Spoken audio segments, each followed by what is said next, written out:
Hello and welcome to the Young Film Academy podcast, the essential podcast for teenagers looking to find their way into the creative industries. My name is Dan Allen. I am joined this week with James Walker. How's it going, James? I am very good, Dan, and really excited once again to have an extraordinary, a stellar guest on to join us this week, Dan, because we're going back into the world of editing. And we've had some phenomenal guests in the past to talk about this, but we are doing something very, very special today, aren't we? We are. And I know that this is going to be dear to your heart again, as an editor yourself, as well as a director. Absolutely. It feels like I've covered like all my favorite films of the last 2 years across these two guests, which has been amazing. And the epics that this guy makes, collaborating with some of the biggest names, is just incredibly inspiring. And I can't wait to explore his process and what it's like behind the curtain in Hollywood, assembling these massive, not just blockbusters, but literal, world traveling epics, and how you begin to build something like that, And we're talking to an Oscar winner, Dan. This is a bona fide Oscar winner here. We're not talking about a nominee. That's one thing. This is the big stuff. Yes. So we're today going to be talking with Joe Walker, who is at the very, very top of the editing game in any way, in any field, in Hollywood. We're speaking to him today. He's joining us from LA. Joe has won an Oscar for film editing for Dune Part 1, and obviously also he edited Dune Part 2, which was, I think, Dan, we've talked about, certainly our film of this year, and that an extraordinary, unbelievable piece of work for so many reasons that we'll get into. Joe has also edited some of my favourite films, Sicario, Arrival, 12 Years a Slave, Blade Runner. The list goes on. He has worked on some absolutely unbelievable projects, and we're so delighted to get him to come and share with us. So shall we get him on? Without any further ado, welcome to the podcast, Joe. How's it going? Very well, yeah. It's Independence Day here in America. It's 9:07 in the morning. I've had a coffee. I've now got a cup of tea, so I'm ready to trot. Life is good. That sounds lovely. Well, I thought we could kick off, Joe, with a little reminiscence for you of what it's like to win an Oscar. Because you won the Oscar in 2022 for Dune, for film editing. And I see in your speech that you actually, you reference your teenage daughter, which was a lovely connection with teenagers. So maybe, could you tell us a little bit about that? And what is that event like? What did it feel like to win, etc.? I mean, I'll start at the end of it, which is something happens that people tell you is going to happen, but you don't believe it until you see it, which is that if you've got one of those statues in your hand, you can pretty much go anywhere in this town. And somebody said, "Are you going to go to the Vanity Fair party?" I went, "Sure. I have no idea where it is. Let's go." No invite. And I had a cab for the night and a limo, and we drove up. And the road gets narrower and narrower as we approach the venue. And at one point, you could see all these security guys coming towards us, sort of dressed in Armani and with headpieces. And the guy approached and said to the driver, "And you are?" And I just pressed the window and it went down and I was holding the Oscar. And they said, "We've been expecting you." So, it's a great event. It really is a great event. And that was a fun show. There was a lot of shenanigans in the lead up to that because they decided to kind of abbreviate some of the categories. And they didn't show, in fact, live. They didn't show the whole speech, which was only a sentence longer. So God knows it saved them, 10 seconds. And funnily enough, I was trying to get an eye line to Denis Villeneuve, who was sitting in the audience. and there was some hairy-ass cameraman with his bum hanging out, and I couldn't see Denis, so I ended up delivering quite a little bit of the speech to Will Smith, who was the nearest person to me. So thank God he didn't mind my speech. Anyway, no, it was a really exciting event. You know, Dune had been cut, Dune 1, Part 1 had been cut in the pandemic. And the reference to my daughter was the fact that she had to come home and live with me while I was cutting that. She's not a teenager anymore. But she was in the sort of, you know, in the bedroom on the room on the other side of this wall, because this is the cutting room where I've been working for the last few years at my home, and in fact that's where Denis would normally sit. So we're looking at a sofa there, very comfortable looking leather sofa. There's my cup of tea. Yeah, it's actually IKEA. Can you believe? And anyway, it's kind of cluttered and wonky and, you know, suits me very well. And outside, if you get really desperate, you can go into the garden. So very nice. It's a very light room. I was going to say, yeah, the room's very light. And also, so is Denis watching it on the reference monitor that you've got just off to the side? There's no sort of like big screen that he's sort of getting to see that the images on? I mean, the big screen process is definitely part of what we do, but you know, the concentration at this point is about finessing the story and making the story absolutely sing and picking performance. And you know, I guess I hear the sound quite loud, and you know, I do a lot of work on the sound and the sound effects here, and with the help of my assistant Chris, who's now in that bedroom that my daughter Rose used to be in. But it's a very good quality monitor. I can see totally what's going on, and also upstairs I have a big screen that comes down from the ceiling in classic Bond villain style. And look, here's the deal: once we've got things cooking in a cut, then we will go and watch it in a small cinema, shut the doors, lock the doors, and just watch the film, just two or three of us, you know, with the minimum distraction, and then just see how it's running. It's always part of the process. And I would say that process, there's about 22 or 23 iterations of that. So it's a very big part, you know, and it's often, you know, Monday morning, strong coffee, view the film. Do you wait till you have a complete cut before you do your first cinema trip? Or do you start previewing stuff as you're assembling it to see if the sequences are working? Actually, when I was cutting in Budapest, I did have a large monitor above my desk, an additional monitor. Here, I just don't need it. I really don't need it. And also, I don't want to live in a darkened room. Who wants to work in a darkened room? It's sort of, we are offline editors, so, you know, the quality of the image has been dealt with by the camera department and the labs and all the amazing people who you know, get the material to me. My concentration is really on making the story whip along. Yeah.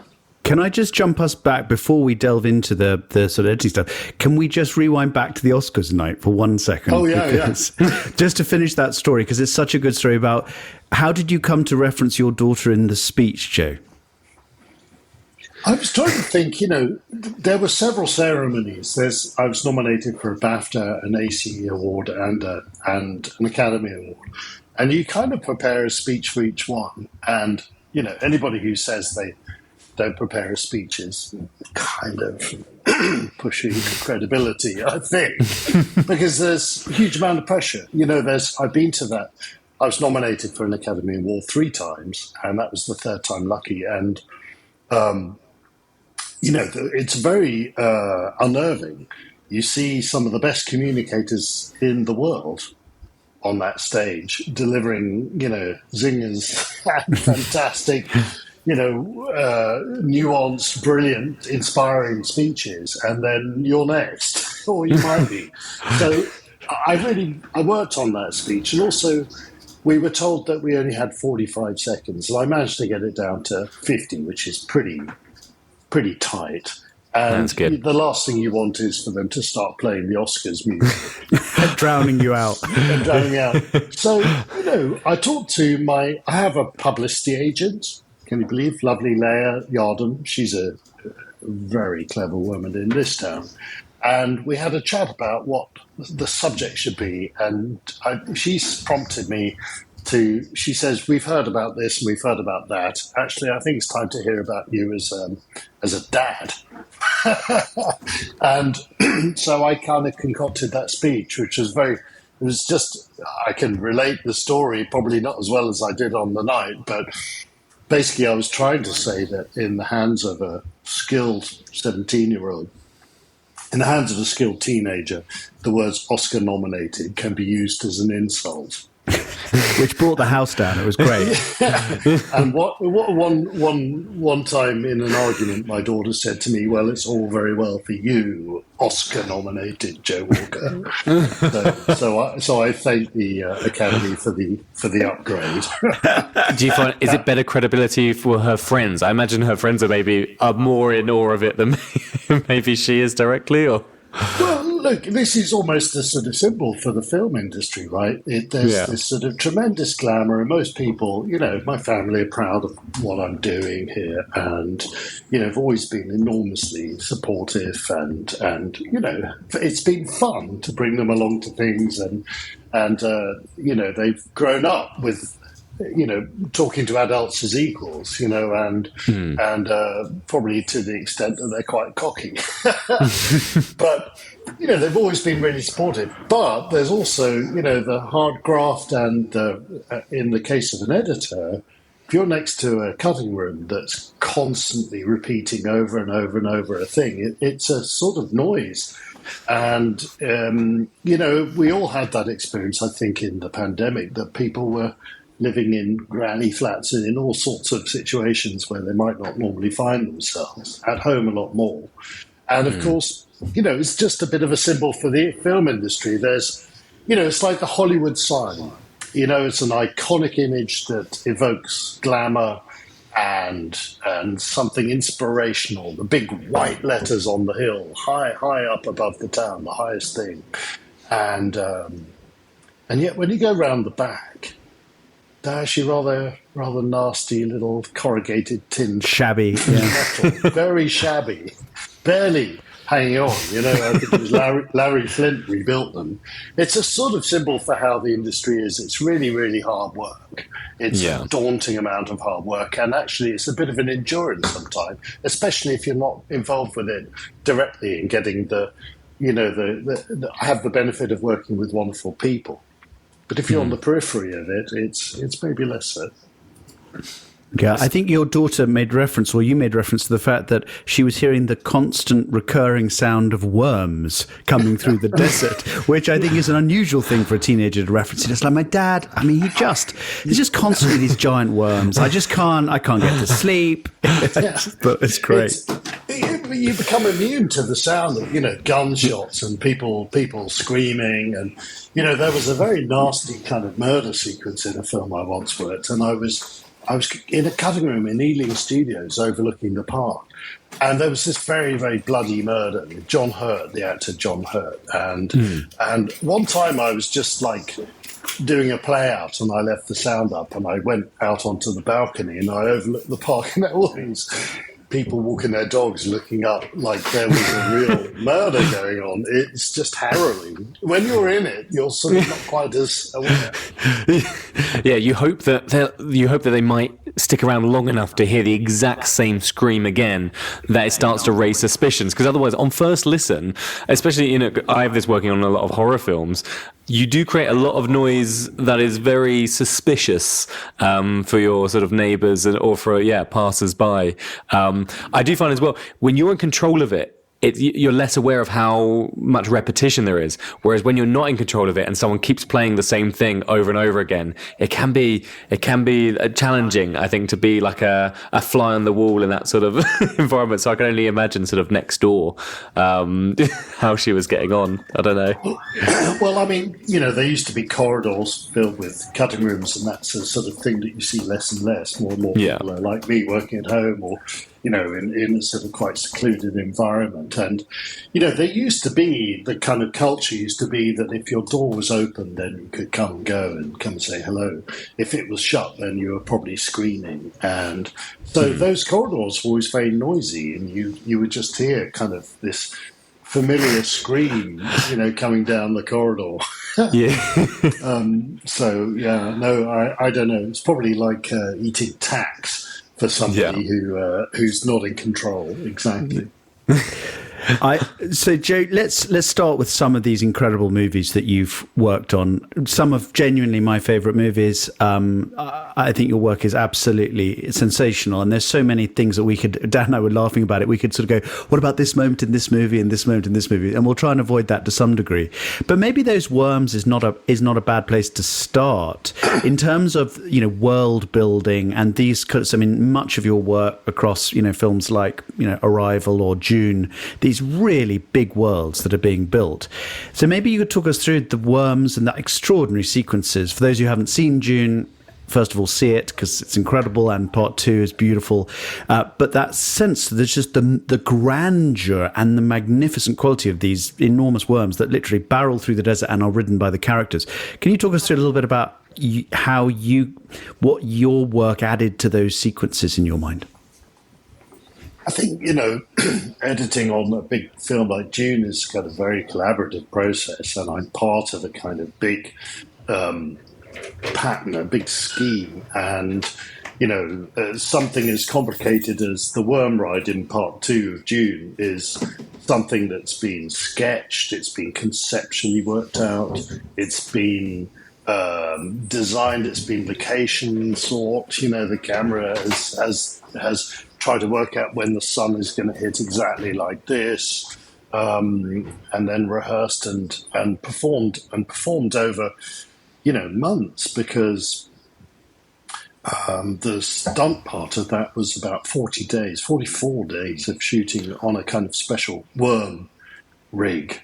Wow. Which is actually in Origo Studios in Budapest, and they had a kind of a sort of circle around, some screens around the actor on a kind of worm surface, and they were just bucketing thousands of tons of dust and dirt at the actor. And, there you are. In that case, it's something that's very precisely prepared, and it's still, because Denis isn't, a fascist, it's a kind of loose enough to be able to kind of interpret it and, maybe remove something that's a repetition or just holds things back or shape things. On that scene in particular, my background in sound helps because, it's one of those scenes where we all know those films where it just gets louder and louder and louder, and then it's just noise. And your ears can't take it. You need to refresh the ears, and you can't have a battle between a thundering worm coursing through sand and Hans Zimmer. I mean, it's one or the other, baby.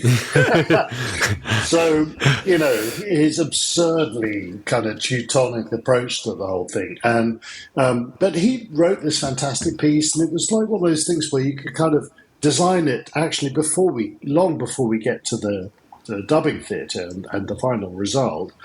You can start to shape things in the cutting room. It's not just about cutting shots, it's cutting performance, it's cutting sound, it's maybe a little bit of rewriting. I mean, editing is the sort of still point at the turning world on a film. And this is our kind of chance to make a blueprint that all the departments can kind of work on. And within that, they have tremendous flexibility and liberty. But with that one, those kind of sequences are very precisely directed. Let's just put it that way. I mean, the storyboard process, which is, they write the script, they then go into storyboards and concept design and production design. That's the kind of first steps. And, they might be asking themselves in those storyboard sessions, how do you get the blue gunk out of a worm? It's something you have to figure out. I mean, it isn't explicit in the book. We need to do it. How do you do it? So, that amazing sequence where, a baby worm is drowned and the sort of the water of life is extracted. That's figured out in the storyboard. It's kind of a conceptual workout as well as a visual, imprimatur. So sorry. And I think what's so interesting, because that storyboard, we were talking about this earlier, was how much is, for a scene like with those big action scenes, to what extent do you as the editor have license, or kind of has the storyboard and the previs? Because I'm imagining that they sort of animate the storyboard, so it kind of looks like a movie. Maybe you could tell us and our listeners a little bit about that process, and then how much, I suppose, play do you have to change that on a sequence of that size? Well, Denis always asks me to come along before the shoot starts so that I can get my scissors into the previs if they've done that. Here's the different elements of it. There's the storyboard, which is done for most of the action sequences. They probably wouldn't do it for a dialogue scene or something contained or familiar or relatively straightforward.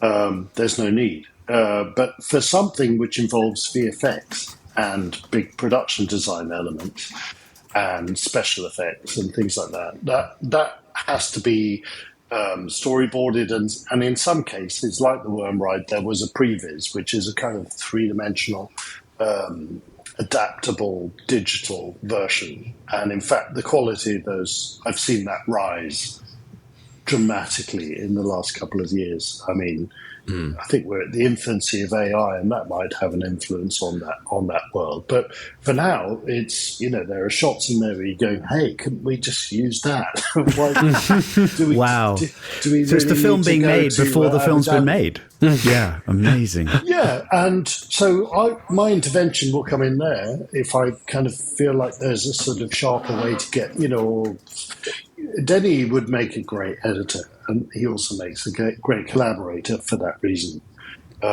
He doesn't, he allows me to do my thing. Where I have a lot more freedom is more to do with the kind of overall story and dialogue and intimate scenes between people. I mean, there's so much variation there. There's multiple versions.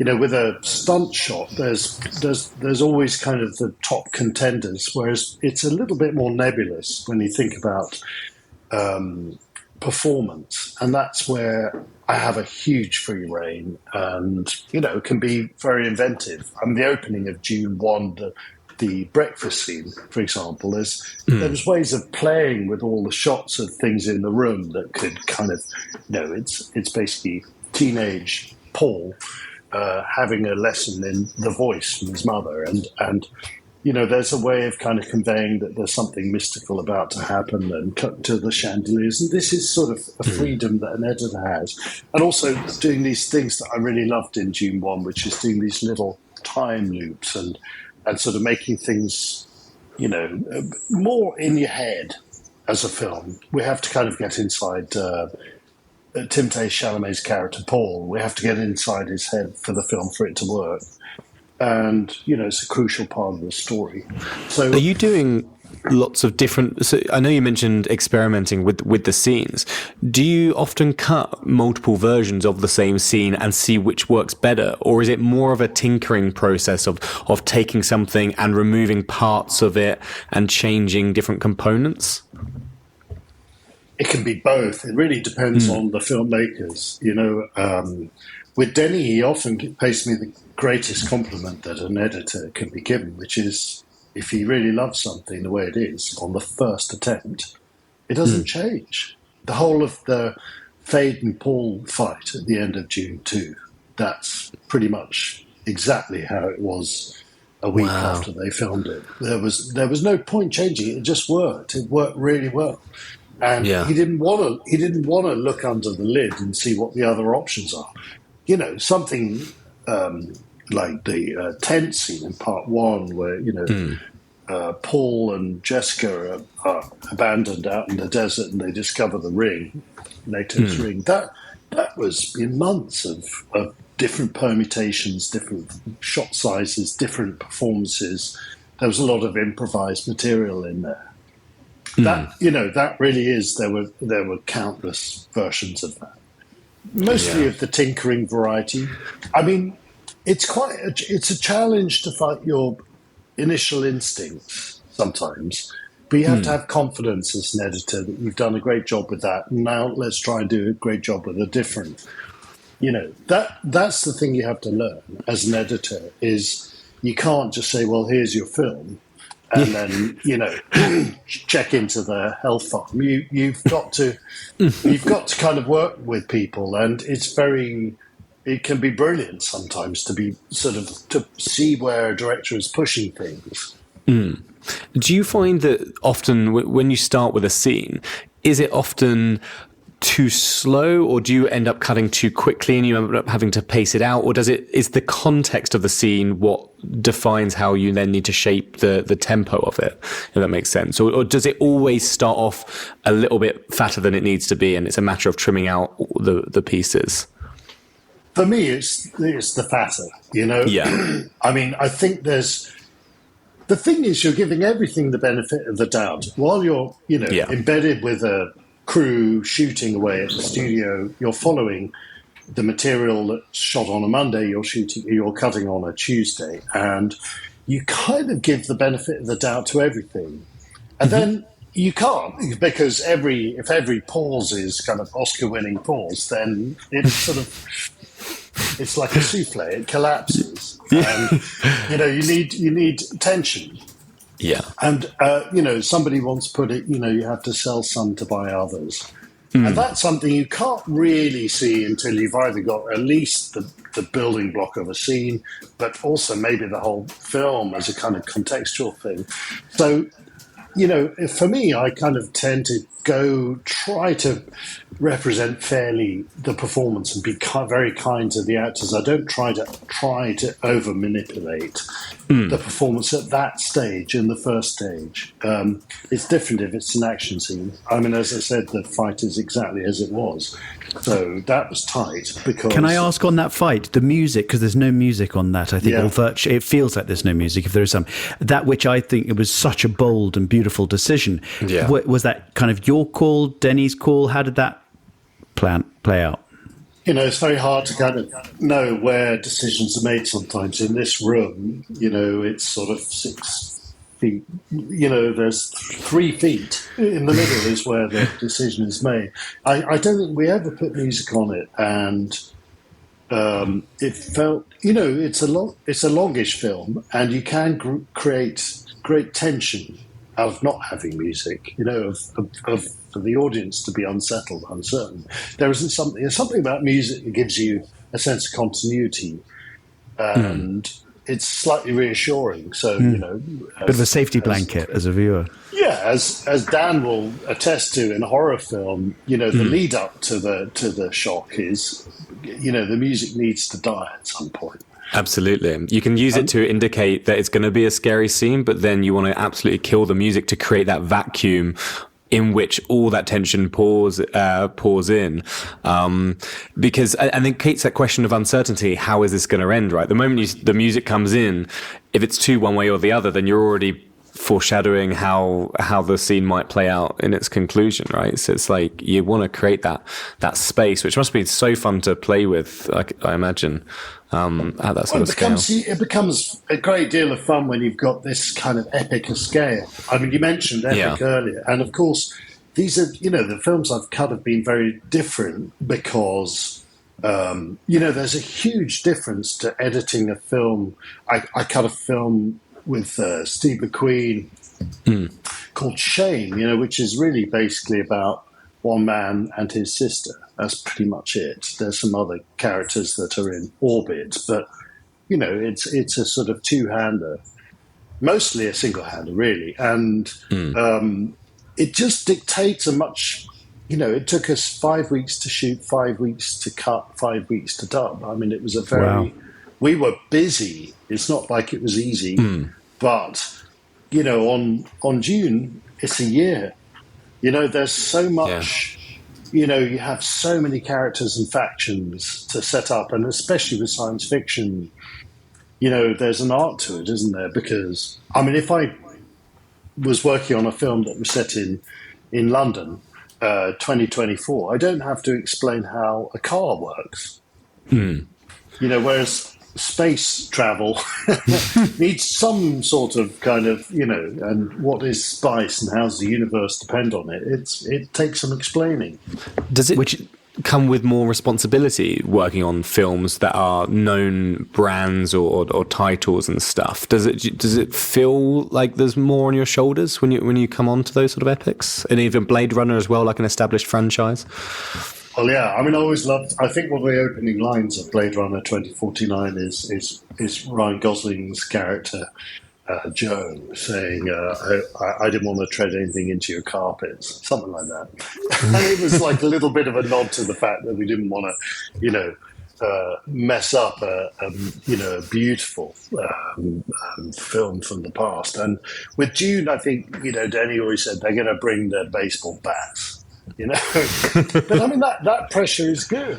The way that films tend to work these days is they do, the amount of original, highly successful films is diminishing or has diminished. And, to get people off their backsides and into the cinema, it takes, quite a considerable amount of launching, and it helps if it's a familiar project. So, what comes with that is the fact that Dune has been a book that's been around for, more than 50 years. And so many people, Hans Zimmer, for example, read it as a teenager and then refused to watch any version of it.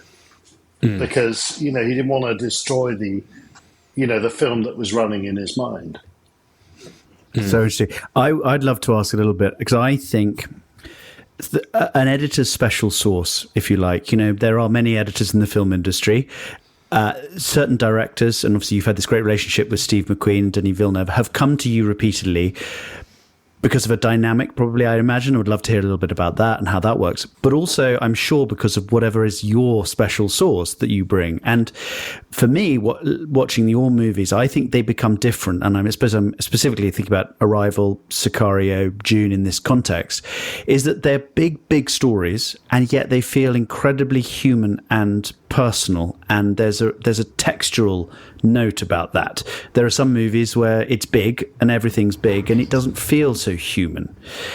Is that something that you are consciously aware of going into this? Do you feel that is kind of amongst your special sauce skills? Where's that coming from? Look,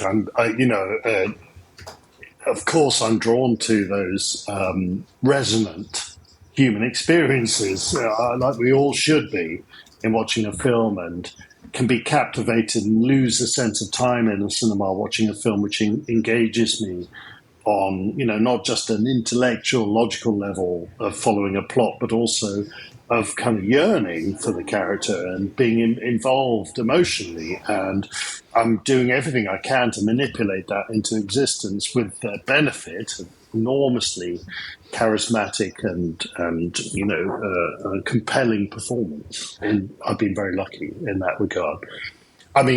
I do think that special sauces, I think I've got a little bit of a clutch of things at my disposal that maybe not everybody has. My background was in music.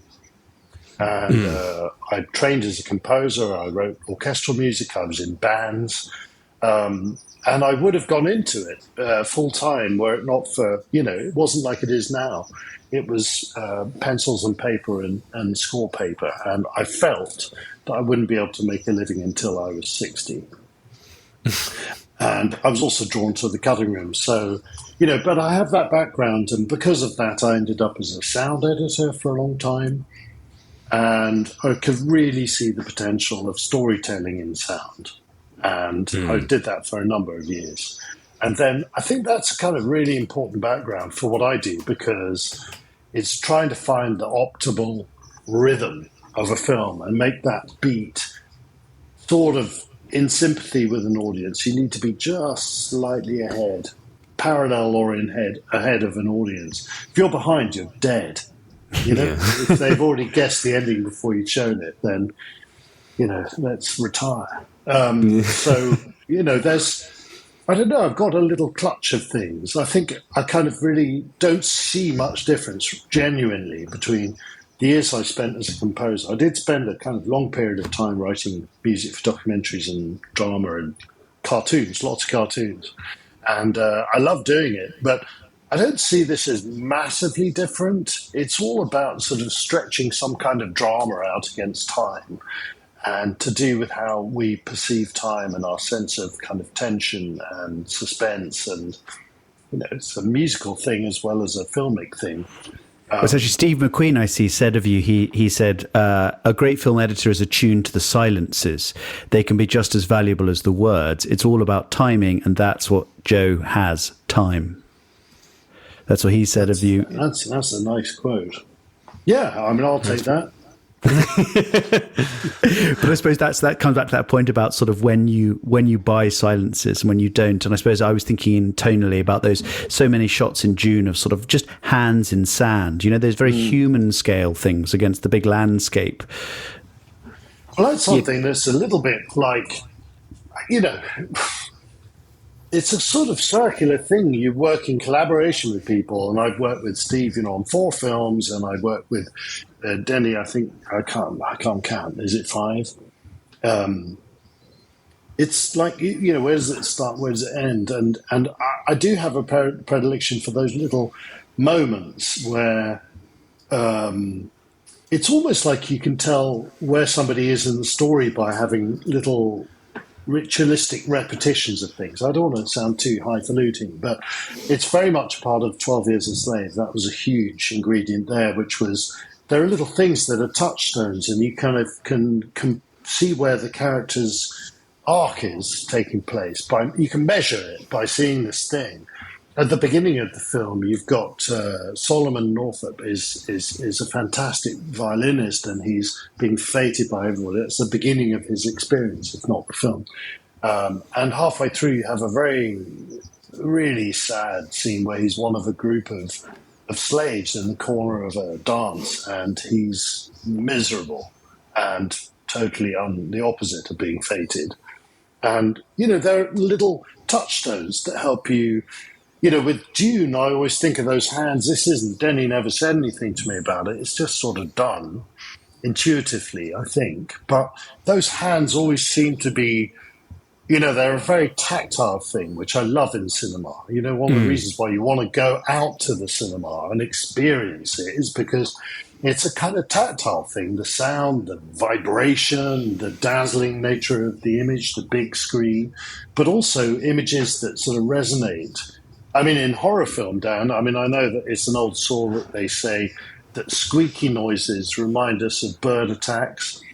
And interesting. I hadn't heard that before. And thunderous bassy sounds remind us of volcanic activity or earthquakes, things that we have sort of primal memory. Run and duck from.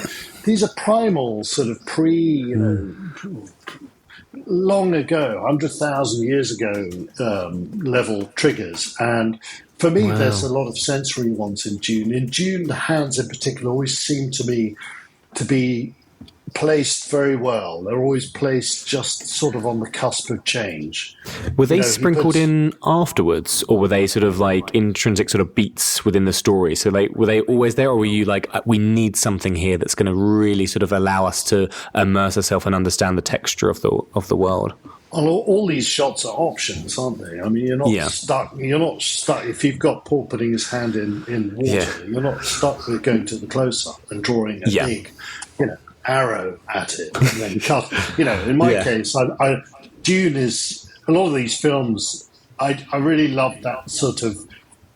Dune is all about the intimate. You said this earlier, James. It's like the kind of juxtaposition of the very intimate, the hand in the water, to a giant volcanic lava kind of landscape, and the helicopter hurtling along at speed with Hans Zimmer's entire army of noise. I mean, it's like from the little desert mouse, bothering around a sort of breathing straw, up to a gigantic harvester. It's all about those big contrasts, and so I'm getting a lot of. I'm doing a lot to make that hand have a place, really a place at the table of this storytelling.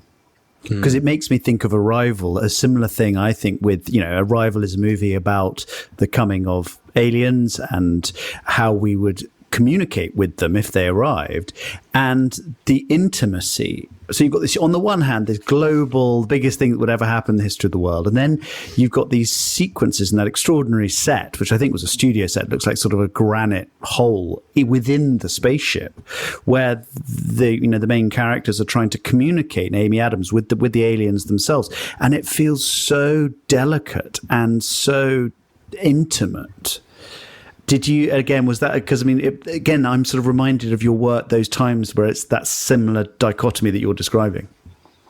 It's kind of, what a treat to be able to kind of get those shots of Amy, just being close to her and sort of seeing the whole thing play out on her face. That's the kind of joy of that experience. And, it was very much like Dune, actually. It was kind of almost like a dry run for Dune, in that the internal life of the main character is really where it's all about. And I've often joked that I've got my entire career, such as it is based on one simple trick, which is if, you cut from somebody looking sort of intensely off lens, and then you cut to something, and then it looks like they're thinking about it. The Russians would tell you all about that. They say it's very much the finish-off effect, and it's a simple trick, but I could, we had to kind of construct. There was a lot of freedom in that one. In Arrival, there was a lot of freedom. They shot, the first week of shooting was this beautiful shoot down by the lakeside, all the material with the little girl going out and sort of in nature, and those beautiful moments in that lovely house, and all these sherbety colours, I like to describe it as, really beautiful, Bradford's sort of cinematography. And they were very free. There was, a couple that were written into the script, and many that were just generated because they look cool. There's a little shot of a stick which looks like a heptapod leg, sort of pushing water. And it gave us a chance to play with things. You could cut from Amy to what she's thinking about. And you can't get more intimate than that. It was also, we're talking about shaping a whole structure, not just individual scenes. I kind of, there's probably too much concentration, people talking about editors' cuts. It's like almost the least important part of my day is I'll always find instinctively, I'll always find a good place to cut, one way or another. But actually, it doesn't really matter, because it's the kind of big horizontal movement of things. How long are you on a sort of a journey with a particular character? In Dune 2, let's not intercut people too much, because you want to see the rise of Paul and then the rise of Fade. And these are big tectonic moves going on underneath, and you have to kind of constantly be aware of that. There's a certain amount of patting your head and rubbing your tummy, and that's kind of.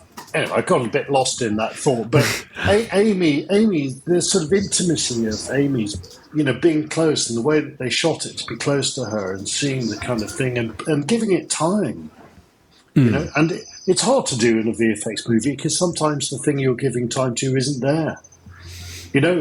Amy would put her hand on, going up to the screen, and there's nothing on the other side of the screen when they shot it. At one point there was somebody, in sort of in a green lame suit, holding, a stick with a tennis A broom ball. handle with a tennis, yeah. You have to kind of, imaginatively, as an editor, you have to say, how long am I going to leave this? I want to leave this long enough to be able to really investigate the heptapod's hand. It can't just be a little thing, a shock, and then away. It's like, this isn't the story. The story's about encountering a different approach, a different species. With that sort of overall shape and stuff that you're talking about, I wondered about, obviously midpoint is very important in a story, as are your act breaks as well. Are you interested in when they're hitting? Or does that feel less important to you than just the experience of going on this journey and whether it starts to feel like it's dragging? Or do you know that this scene is the midpoint and is like the dramatic midpoint, so therefore I do want to be hitting it at 45 minutes in a 90-minute movie, for example? There are a couple of old saws that it's kind of hard to ignore. For example, one of them, in the days of film, then everything was in 20-minute reels. A film would typically be 6 or 7 reels. And if you haven't really got to the point and know what direction you're heading in by the end of reel 1, you're in trouble. That's an old saw that's very hard to ignore, because it's true whenever you see a film where you don't really know what the stakes are and you don't really know what people are looking for. After about 30 or 40 minutes, it's like you're not going to get them back. You've got to keep them on the end of the line, the audience. But I mean, I haven't even stopped to analyse what the act structure is of the thing, so I don't really think exactly like that. It's a little bit more intuitive. I would say, you are capable of doing very bold changes. In the cutting room, people have often said that it's another writing. It's a rewriting. You write the film, you get it performed, you film it, and then you rewrite it in the edit. And of course, you really do. We've got a long tradition, especially in Europe, of people really playing around with structure. And 12 Years a Slave is a very good example, because we really started with. It was scripted and filmed in a particular order, which was, sequential from beginning to end. And, after multiple viewings and thought and discussion, me and Steve really decided it was missing an impactful beginning to, originally it started with him, a venerated family man up in the north, and then he's kidnapped effectively and sold into slavery, and the rest of the film is pretty much down in Louisiana, near New Orleans.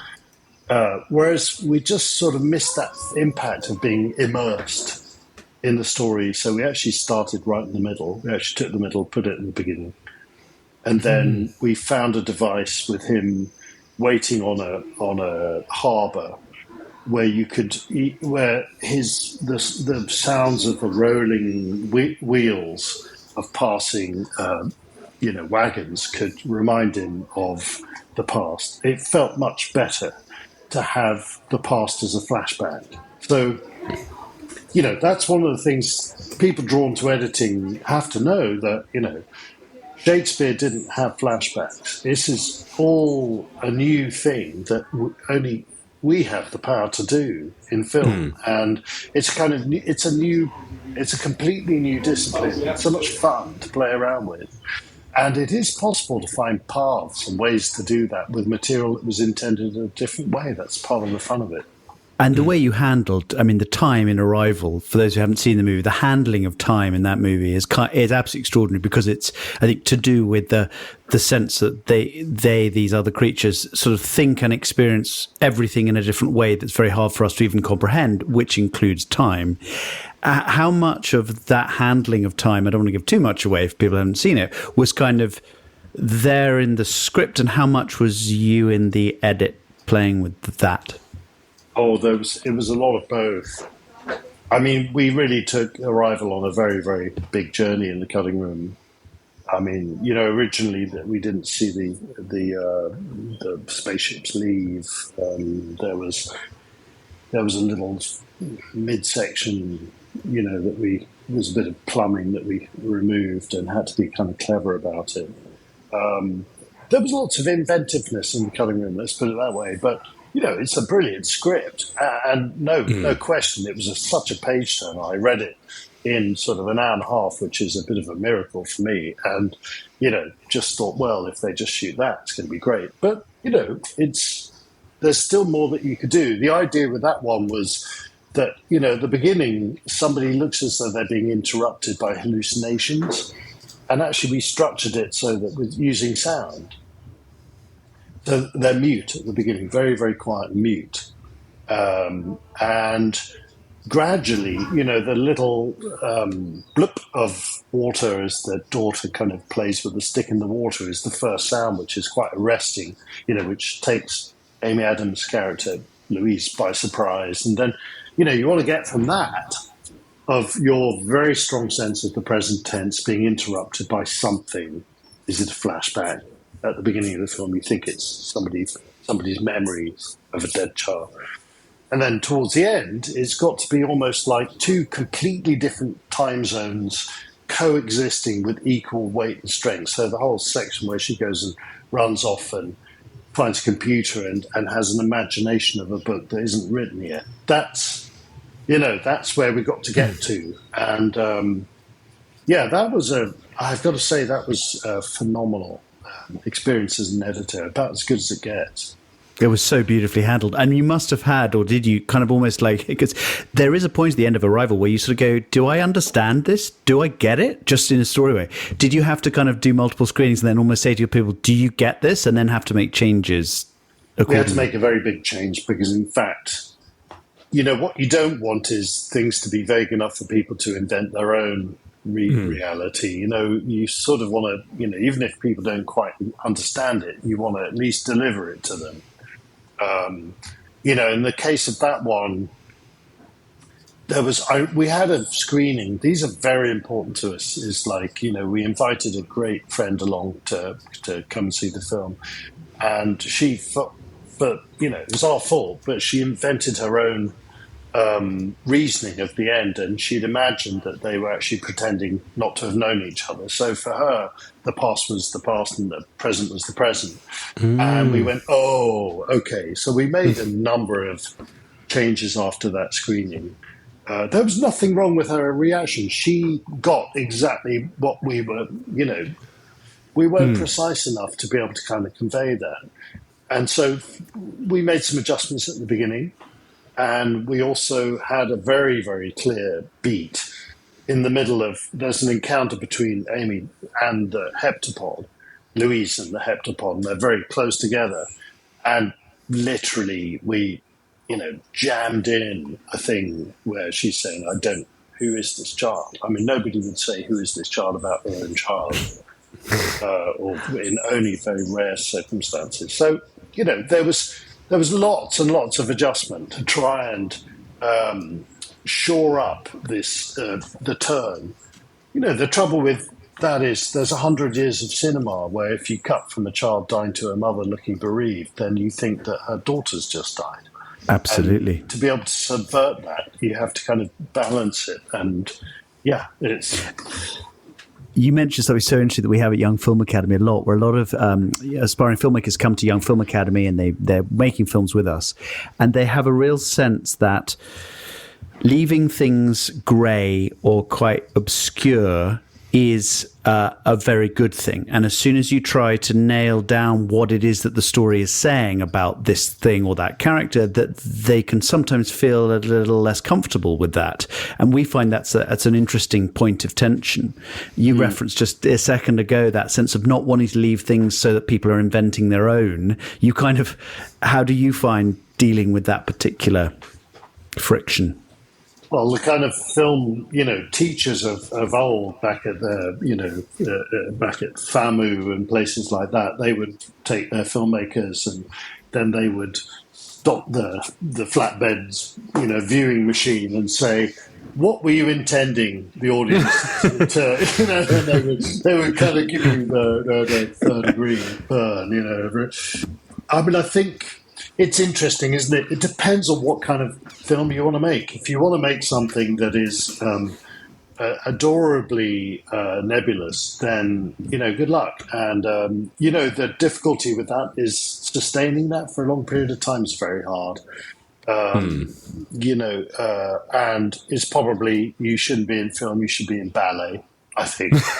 if you're trying to do a long form version of that. I mean, David Lynch's films are incredibly open to interpretation, but I think they're incredibly precise about how they're projected to you, how they're presented to you. You know exactly what's happening. I mean, I had a conversation with my sister when I was like 19, and I'd just seen Eraserhead. And I said, I loved it. But I was thinking, what was all that about? And she said, well, it's about a guy who goes into his flat, and he's got this baby, and there's a person who pulls a lever. And she explained perfectly. He realized, no, it's extremely precise. There's nothing obscure about what he's presenting to you. But what it is it's very provocative on some level that makes you imbue it with a lot of kind of interesting, mysterious meaning. There's a lot of mystery in there. So, I think these are two different things that we're talking about. For me, I'm kind of really attracted at this stage in my career in kind of the stickiness of an idea. The sort of... I'm not allowed to swear, but I'm dying to tell you a story that's got one. Can you just beep one word of it? We can beep it, yeah.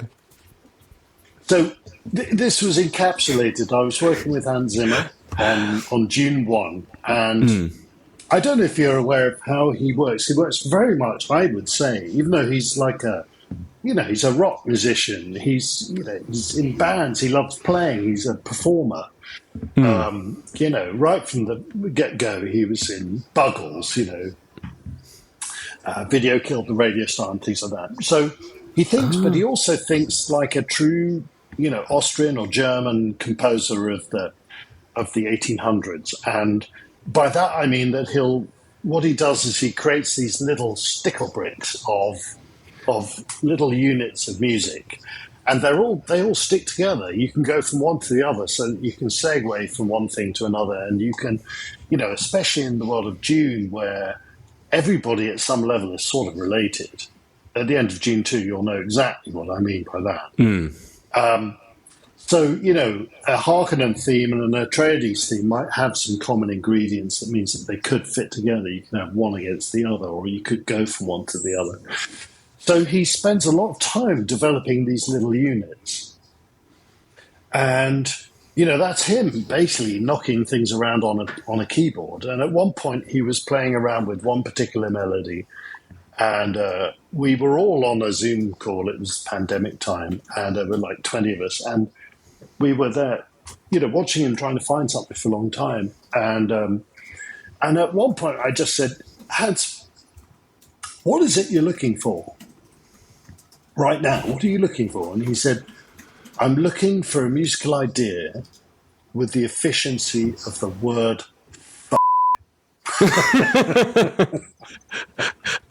Wow. And you think about it and you go, okay, I get it. That word is said by everybody. It's universal. It's international. It can mean, I love you, I hate you. It can mean opposite things. It's an amplifier of such efficiency. Even nuns who've had strokes, in some crazy survey they found that 70% of them say that word. So it's like, it's a universal word. It's sticky.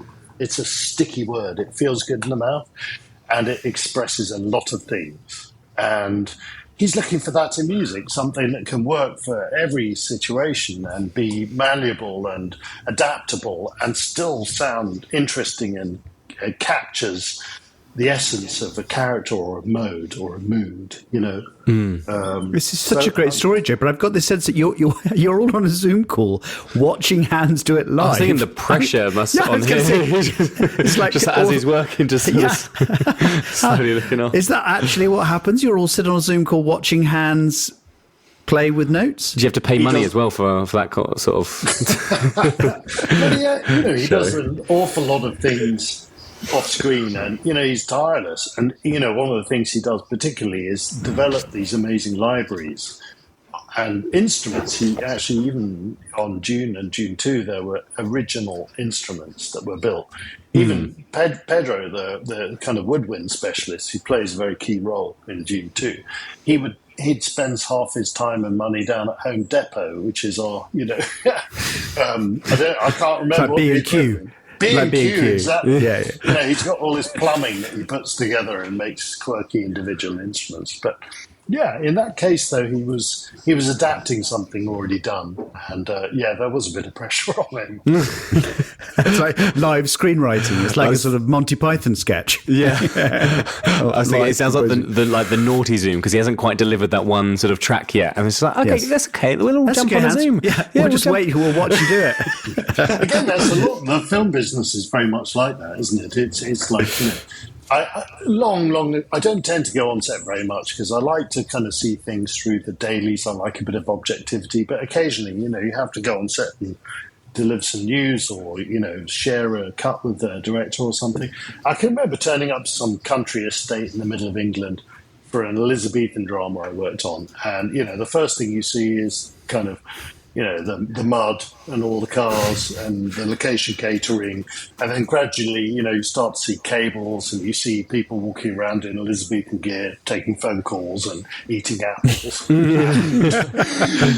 doing the crossword. And then you get further and further along, then you meet the sound guy and he's sort of positioned somewhere.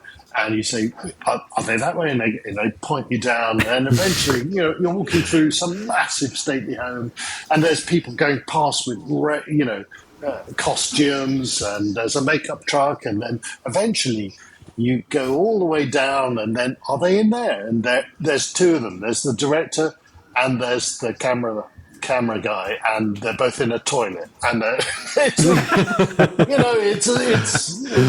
this tiny little intimate thing surrounded by this huge circus. The magic of cinema, Jim. The magic of cinema. Now, I have to ask about one sequence before we start to go back in time a little bit ourselves here in Sicario, because I love Sicario. I love Sicario 2. I thought that those are both extraordinary movies. The sequence in Sicario where they go over the border in their convoy in those trucks, and then they do what they do, and then they have to come back, and they get caught on the way back in traffic, and then they realize that there's people from the gang in another car, and it ends up in a gunfight. Oh my Lord. I mean, my heart absolutely going 10 to the dozen. What an exciting sequence that was. Can you just talk me through a little bit about how you approached that and got that to such a timing? It felt almost like the movie Heat. There's a sequence in Heat that it's like reminded me of. But what was it like to work on that? Just before you answer, I was going to say, because it's action, so I imagine there's certain bits that are sort of pieces for the puzzle, but then there's also lots of characters. So I can only imagine that there was also lots of coverage and options as you try to find your sort of pathway through it. That was my first, job working for Denis, and the material arrived, and also Roger Deakins, the director of photography. So it was very precise, and there was the looseness was. How long can you stretch the rubber band before it sort of like twangs, and but also things like once you've established all the parties, at what point there are many shots that are loose. I could put them anywhere. Like, for example, the dog in the back of the car, which I think is like such a kind of great touch. Again, not something that storyboarded. I think it was something that occurred to them. And they just thought it would be cool. But it was kind of free. It was like, where are we going to put it? And there's a certain point where it just really ratchets up the tension, just to have this dog barking out of the window of a car. I think it was all just really, the dailies that came from Roger Deakins and from the whole team out there, they were just sort of extraordinarily good to cut. I can't explain it. It's just it feels so good to cut that material. I was riding high for days, and it felt like I could really, with Sicario, the truth is, we didn't have a lot of turmoil. We didn't have a lot of huge kind of shapes to move around in the edit. we made some big adjustments at the beginning. We cut our whole scene with Benicio del Toro at the beginning for certain reasons, but that was pretty much it. It was a very, very strong script, and it was very compelling, and didn't need sort of surgery or a new approach, or it didn't have a soggy middle, as they call it, or something like that. So it did give us this benefit of being able to just spend the time ratcheting up the tension, and again, music is a big part of that. The way I work with Johan Johansson, and often with Hans, is Johan would write music ahead of time. He'd write sometimes based on his reading of the script or a visit to set, and then he'd deliver these 4 or 5 pieces of music, and they're just unbelievably strong. And you start to kind of think about where they might go. In Arrival, there was this sort of long piano sustain. It just felt right with a helicopter shot approaching the spaceship for the very first time. And with the very first piece of music that we put into Sicario was that heavy kind of percussion, Yeah, so good. Yeah, which is I've heard it from outside a cinema so many times, and it just shakes the building, And it's devilish. It's and demonic. that sound that's almost like not a music sound. Yeah. I love stuff like this that. kind of groaning, kind of like, the turbulence of it, the feeling of things slipping under your feet. Anyway, Johan would send me that, but he'd send me stems, he'd send me like ingredients, he'd break them down into the musical food groups, if you like, and then I could loop and change and put it against picture myself, and so a lot of those sequences feel very kind of I think they just feel really good because actually the music and the editing sort of took place together, hand in hand. The fine cut and the music sort of found their way into the film together, and I could kind of control everything. Do you use temp with Denis? And then the second part of my question as well is obviously working with the different directors just before, because I know James wants to go to the take us back to the past. What makes a good director from an editor's perspective? Was the second part. Well, I mean, I'll go to that first. I mean, with Denis, Denis and Steve are both kind of brilliant at sort of fanning the flames of your playfulness and your kind of creativity. Really, it's like you have just fantastic. It's direction. It's direction. That's what I'm looking for. I have worked with directors who are very, into the kind of micro details, and they want to fiddle around with the cut. But those, it's a kind of it can be a chore working like that, and it can be, they don't see the wood for the trees. You kind of want to say, look, we'll fix this later, but here we've got a problem with the story. We need to look at the film and say, this is not working. They're not going to get this, or this is getting boring. It's kind of boring here. What do we do? And I'd rather not get too bogged down in the little microscopic detail of whether it's, this performance of a word or that performance of a word until those bigger structural things have taken place. So I'm looking for direction. I'm looking for somebody saying, Danny will often say, I wish...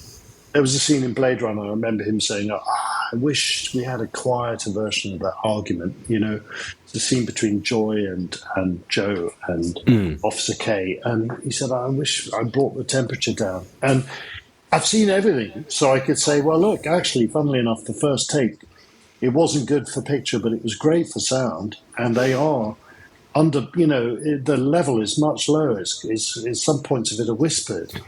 What about if we use the sound of that on the images of others, or use the bits that we can, and where it goes out of focus, we can use a different take and cheat the sound. So there's always a way of, that's the kind of thing I'm looking for, is the kind of global direction, the kind of big tectonic movement. That makes for a great collaboration. Amazing. I think I missed the first part of the question. Oh yeah, so that was about, obviously, yeah. If you don't have someone like Johan Johansson putting together stuff and stems for you in advance, for the listeners, stems being the different tracks and components that make up a song. So you can take, like, say, the percussion, right, or the violins, if there's violins, and sort of break them apart and use the bits you want. Do you use temp on something like, Dune 1 when there wasn't the soundtrack? I imagine you use a lot of the Dune 1 music when you were editing Dune 2. But when you're doing Dune 1, how did you score that? Or did you just do it silently? Not when I was first assembling it, actually. As a kind of real, we got a bond, me and Denis, and bond with Steve, that you just try and cut the film without music at all. And it's very hard, but it's really good for the film. It's kind of like a proper workout. You kind of, what you don't want to do is put John Williams on it and everybody loves it. Because what do they love? Do they love your film or do they love John Williams? And, you could put the soundtrack for Munich, the Bomb in London or whatever the track is, and it'll make anything sound fantastic. So it's like you want to give this thing a real workout. And also, I feel it gives space for sound effects to do some of the heavy lifting. And silence, to say, actually, that scene was better without music. Later in the day, if you've never heard it without music. Lots of directors don't like hearing music against because it's too loaded. They just want to kind of, cut from performance. And even if things are, here's an example in Sicario, that very first scene with the helicopters going over Juarez. There's an amazing shot with a helicopter viewpoint going into Juarez, for which, by the way, they did not have permission. They said, I think the pilot just said, you got 20 minutes and then they're going to start shooting at us. So get your shots and we're getting out of it. But for the longest time, before I had Johann's track, I had just an amazing sound effect it was a thrilling sound effect of a helicopter. It just makes you think, there's whole scenes in that could have been music but aren't because the guide tracks were so good. That whole sort of dream sequence where they meet on a private jet and you have those points of view of the desert. And, I really played around. I had the sound of a woman screaming slowed down on a thing called Metasynth. If you look online, I did a piece about it. And Metasynth is a little piece of software that just basically it's granular repetition, and it's like a fantastic reverb, but better than that. And so you couldn't really tell whether it's a woman screaming or whether it's the sort of the wheels underneath the plane or something mechanical inside. And that sequence doesn't have music; it works beautifully without. So interesting. Well, can we now sort of let's towards as we start to move to a close. Let's go back a little, take our own time traveling, actually going back in time, not forward in time, thinking it was back in time. And let's be clear. I'm lost, James. I'm lost. I think we need to revise this and make some changes. We got to re-edit this. In fact, Joe, you might be able to help us. Right. So, there will be hopefully some teenagers listening to this who go, my God, I mean, I would love to do what Joe Walker has done and follow that kind of a career. There's, maybe they've tried editing. They really have an affinity to it. They've loved it. So maybe you could just give us a sense of what your journey was to this. You mentioned a little bit about your background in sound, because I think a lot of young people always think, is there just a way that I can get there? And we know well, and we talk about all the different ways you can get there, and everyone's got their own story. So I suppose, what was your way in, and sort of what were you up to as a teenager? Was it relevant or what were you doing? Oh, yeah. Well, I mean, look, it started, I couldn't really, no wonder I've spent my life kind of trying to, vacillating between music and film editing. I was sort of entranced by animation when I was a kid, and there was a show that was on television called the Do-It-Yourself Animation Show, which Bob Godfrey did, and it showed you how to kind of make cutout animation, and it had interviews with Terry Gilliam and things like that. So that fired me up when I was about 10.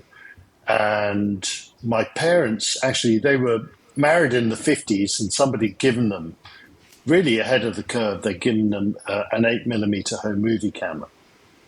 So one of the things our family did was put a sheet up on the wall and project these mute 4-minute 8mm home movies, which I've still got them. They're absolutely beautiful. And the colours are really beautiful, ectochrome, beautiful, saturated colours. And, often they were just images of people in the garden, and then because they knew that it was moving, they'd just start walking towards the camera. That's often that's all they did. Other ones were kind of funny ones, where I had an uncle who used to like doing tricks like climbing up a ladder and disappearing by turning the camera off and on again. So I was, but I was the kid who worked out how to join shots together, because sometimes the film would get stuck in the game, and it would give you a little lava lamp as it sort of killed the film, burnt the film to everybody's, everybody would witness this film being broken. And I was the one who figured out how to do a glue join to put it back together again. Then I started experimenting. I used to buy, with a paper round, I used to buy sort of prints of old films and, Keystone Cops films. I used to play them, and I used to play music really slow, like Wagner. Really slow. My dad's Wagner records. I'd kind of get depressed, actually, sort of in my bedroom. But this is obviously celluloid. This is celluloid, right? You're projecting celluloid. Film. I was like, that's my vintage. So it was kind of like, which do I go for? Then I was in bands, and then I took the choice of music, which I don't regret at all. I loved that. I was particularly lucky in where I went up to the University of York. So I did that, and and then came back to town, and then got a job at the BBC on the strengths of my ability with quarter-inch tape and music and things like that. But what would I advise somebody in that path? It's a very different landscape now. I do think editing is something where you just need lots and lots of experience, and you need to work with other people. It's very hard to edit something on your own. You can shoot something on your phone, but it is a collaborative art, and it's kind of great to work with other people. So you need to find your fellow filmmakers, you need to find your directors, and as an editor, you always have to struggle with. I was interested, Daniel, you're saying that you're a director and editor, and actually normally it's one of the difficult things is I always try and subdue any kind of alpha male instinct, really kind of overt, egotistic part of myself, because there's, when you realize that there are many sets where a director walks on and almost everybody thinks that they can do a better job than he or she. And there's something, I've worked with some really brilliant directors, and I just have so much profound respect for their ability and the skills that I will never have, of commanding, of kind of coercing, of developing, of nurturing, and just sheer bloody mindedness to get something so impossible off the ground. And, really against the odds. We're talking about here some very successful films, but for every successful film, there's 20 more that died on the vine and never got as far, for reasons that are sometimes nothing to do with the strength of the project. Yeah. So, what I would advise people is, be super patient with editing. It does take, there's the classic 10,000 hours. I think that's sort of true, but I think working with lots of different genres and different things. I worked in a lot of comedy, believe it or not. And, one of the first jobs I did that I really learned a lot from was a very humble show when I was 30. And I'd gone from film to digital, which was the big sort of transformation in the 90s. And I did a magazine show. In other words, we'd have to cut a 3 or 4 minute film every day. So I'd spend 4 days cutting and 1 day doing dubbing, the sound and the final version of the pictures. But it meant that I developed a good bedside manner, I suppose. That's what they say about doctors, isn't it? And that's because I had a different director with me every day, and all of them were very different. Some of them were brilliant. Some of them were really bloody terrible. But it was very instructive to me. I did that for nearly 2 years. I got very, very fast. And, I really didn't. I'm sorry, I haven't got any specific advice, but the thing I would say is that if I could, go back and have another go and talk to myself about it, I would say that there are some times where your heart is really set on something and it doesn't come your way. And in every case that's happened to me, something far better has come along. You have to be really patient. So it's that, I suppose, that sense that, what's the phrase, that what the caterpillar calls the end of the world, the wise man calls the butterfly. Is that sense you think something's dying, but actually it's the beginning of something else? Is that the thought that? I don't know how to explain it, but I think there's something, you just develop the best attitude you can, put your best foot forward in an interview and your thoughts about a thing. I've never been shy of saying what I think if there's flaws, but I have to temper it with kind of, clear advertising my interest in something.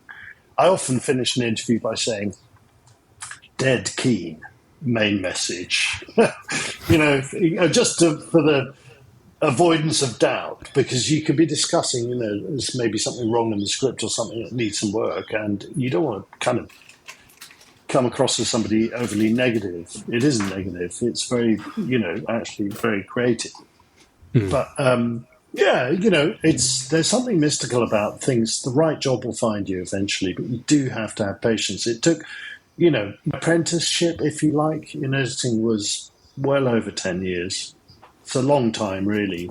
And doing a lot of things that were, I was very, actually the genuine truth is I even gave up editing at one point because I wasn't getting the breaks I wanted and there was far more interesting things to do with music. So I went back to music for 5 or 6 years. Wow. And then a really good project came up and I got back into the chair. Wow. So have patience. That would be your advice to your teenage self, I suppose. Yeah, and also, watch. The other thing is, I always tell people that a good thing to do is to practice telling stories. When you've got an opportunity with your friends and family to kind of to tell a story, you've got a chance to kind of tell a story or a joke, just hone it. Actually think about it as a kind of mission to improve your communication skills. Did you need all that set up? Because actually, funnily enough, very often, when we were cutting 12 Years a Slave, I remember me and Steve talking about this. We were saying, if you were to tell the story of Solomon Northup, actually the kind of first part of the story where he's abducted is probably the thing you need to spend the least amount of time on. If you were describing the story, you don't need very much. The mechanics of it are simple. Whereas if you were trying to explain what's going on with Michael Fassbender's character, Epps, and his wife, and Lupita Nyong'o's character, and Solomon's character, and the complexity, psychological and otherwise, of what's going on between those people, I don't know how long it would take me to really convey it properly. I don't think I'll ever get there. It's rich. That's the thing that needs more time. And at one point, that was very helpful in the storytelling of 12 Years a Slave to say, actually, we can really play around with that opening. We need to get Solomon south sooner than we were first, able to do with what was shot. So it's kind of like, I would always advise people just to don't think of, it doesn't have to be in front of expensive software. It's a thought process of how good a storyteller are you going to be. Yeah, you can almost model out the edit in words and see the impact landing on people for zero cost. Exactly. Well, Joe, thank you so much for joining us. Thank you for sharing your amazing. extraordinary wisdom and experiences on some of my personal favourite movies. This has been an absolute joy for me to get to really delve into that. And I'm hoping that out there we've got some young people listening to this who will be inspired to go out and do their own work and see if they can follow, even if only to a fractional degree, in your footsteps. So thank you so much for taking the time, Joe. It's been absolutely brilliant to have you with us. Nice to talk to you guys. Thank you so much for the great questions.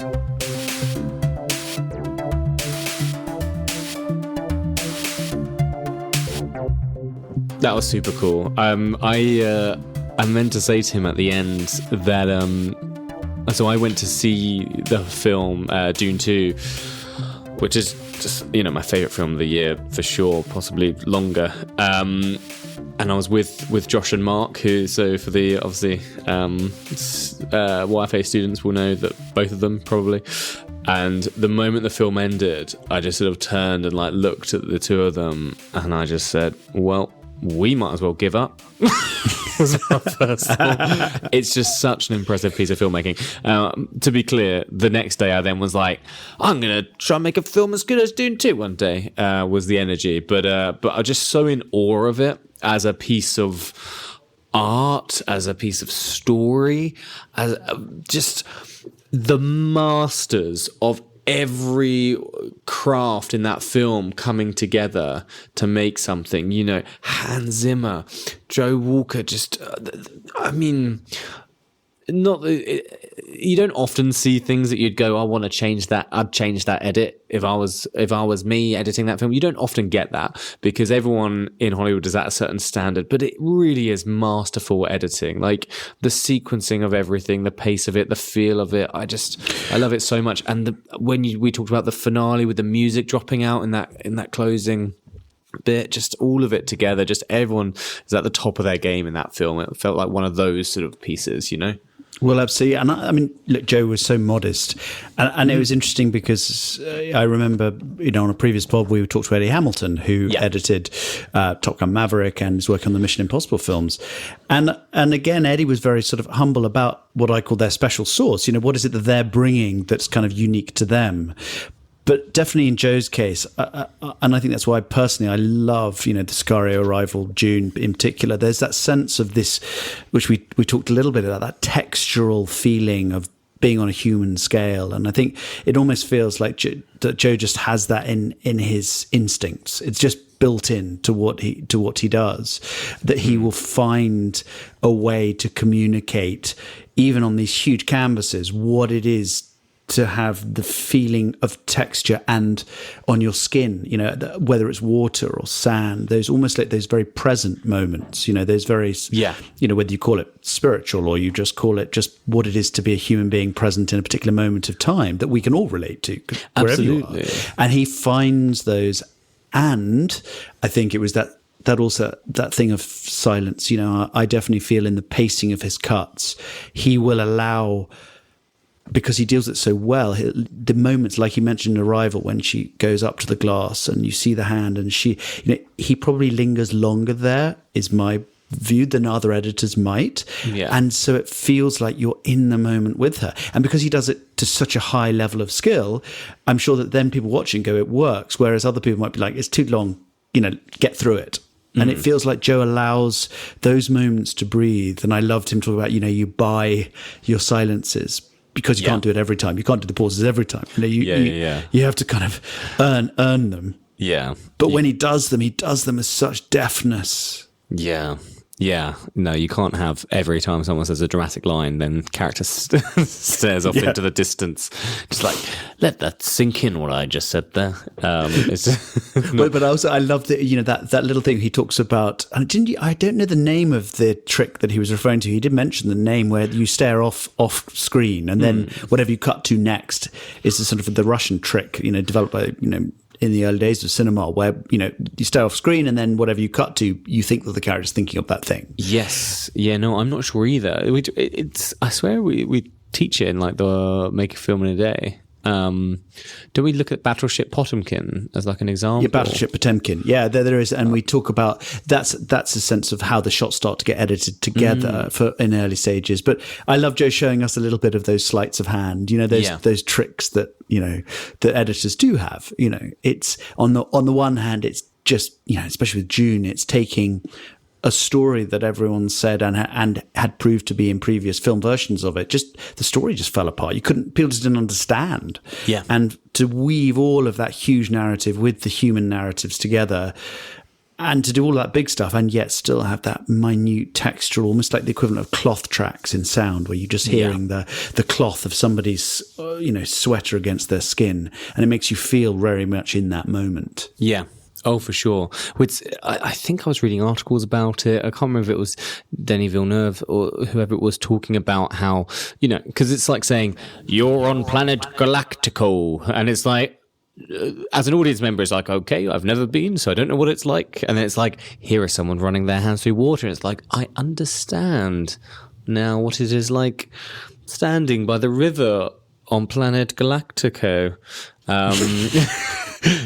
It makes it relatable. It gives it an understanding that the audience, And I suppose it's probably, actually thinking about it, it's possibly something to do with our senses, because touch is such a sensory thing. We can all, and not always in film is touch maybe exploited, because it's not essential to the medium. Exactly. Unless you're in one of those 4D cinemas. But I've never even like 5D where you kind of touch stuff. Yeah, I've only been to like one of those 4D ones in a theme park where they have like the 4D experience, and they sort of like splash you with water, and they sort of spray like air, they blow at you.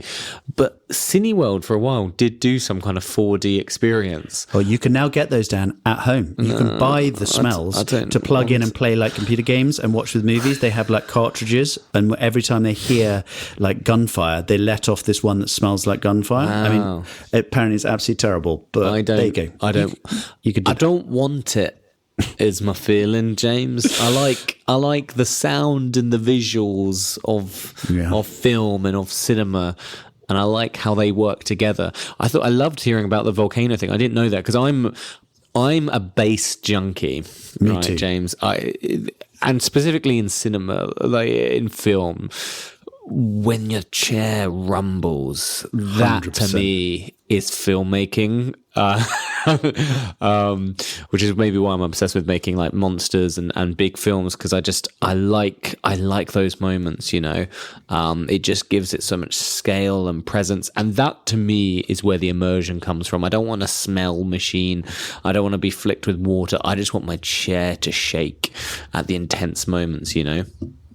Yeah, and that primal, that note, and I agree, I hadn't thought about that, the bass sounds remind us almost of volcanoes, and the high frequency sounds remind us of kind of birds that were scary to us, Yeah.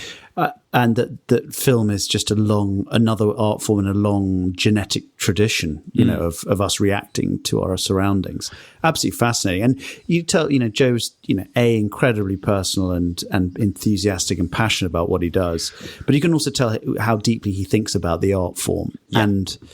And again, like so many of our guests, the same thing, 10,000 hours, and in his case, many, many more, I'm sure, than that. Just doing it, keeping on doing it, getting better. You won't be perfect to begin with.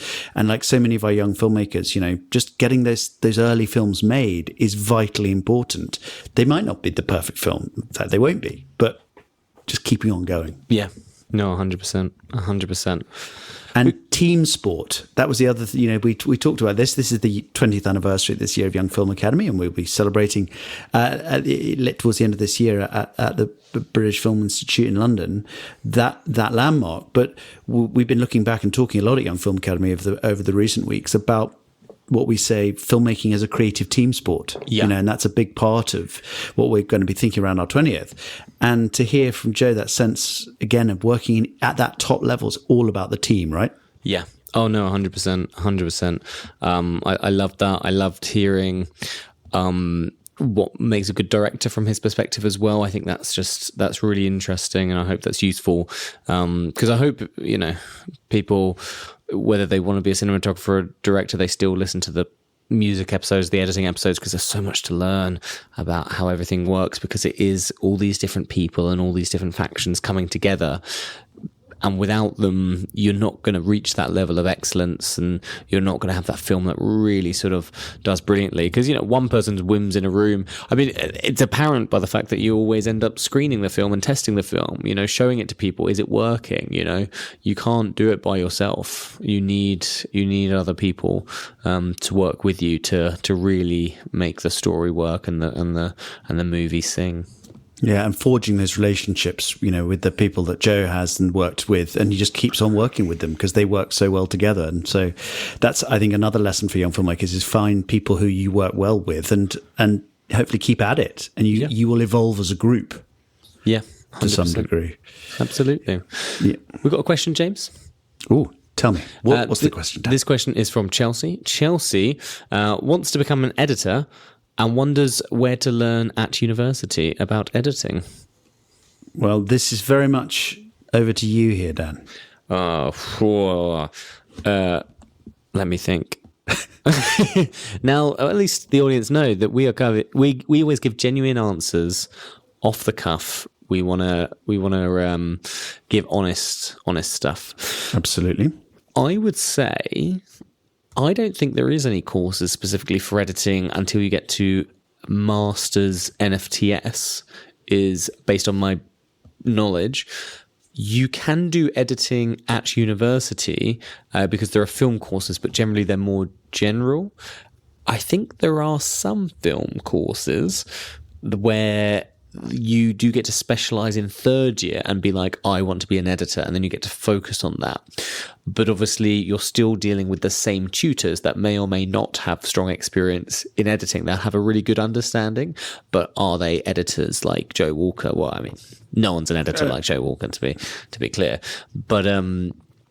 But yeah, so you can go to NFTS and really learn how to be an editor, and they will only let in X amount of people per year, so it is very competitive. But that's a master's. So you can obviously go and do your film course first, or you can do a course in history or English if you want to enrich yourself and then bring that wisdom to the world of film. I studied literature, so I'm a big believer in making yourself as interesting as possible and bringing that version of you into the film world. It's not a backup, it's genuinely making you the best version of you to succeed in film.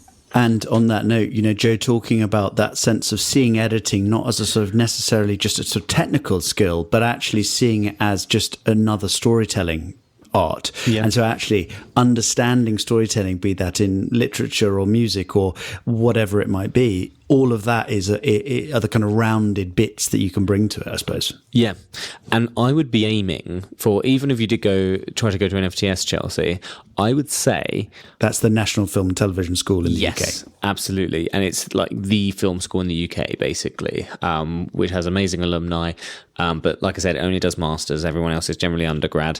What I would say is you should be aiming, by the time you even apply to an FTS, to almost not need it. Does that make sense? Like, I feel like if you really want to be good, then you need to be like top of your game anyway before you even apply there.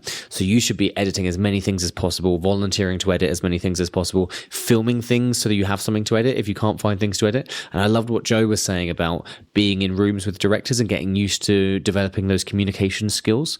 So you should be just trying to get as much experience as possible. And if you just go to any university and study anything, there will always be a film society that I'm sure would be very grateful to have an editor that wants to piece things together, because there'll be directors there that have never worked with an editor, and you may well be new on your journey in terms of working with directors. So that might be a really fresh foundation to build upon. Oh, yeah, it's absolutely right. Just go out and do it. The Young Film Academy spirit. Go out and do it yourself. Just do it, Chelsea. Great I don't know what that was. Anyway, thank you so much for joining us, guys. It's been an absolute treat, as always. And it's been a real epic. But with a human scale. Absolutely. With human texture. Walker. This is my hand running over the keyboard. Some ASMR podcast texture going on there. That's storytelling, James. That's what that is. Love it. I'll see you soon. I'll see you in the next one. Take care.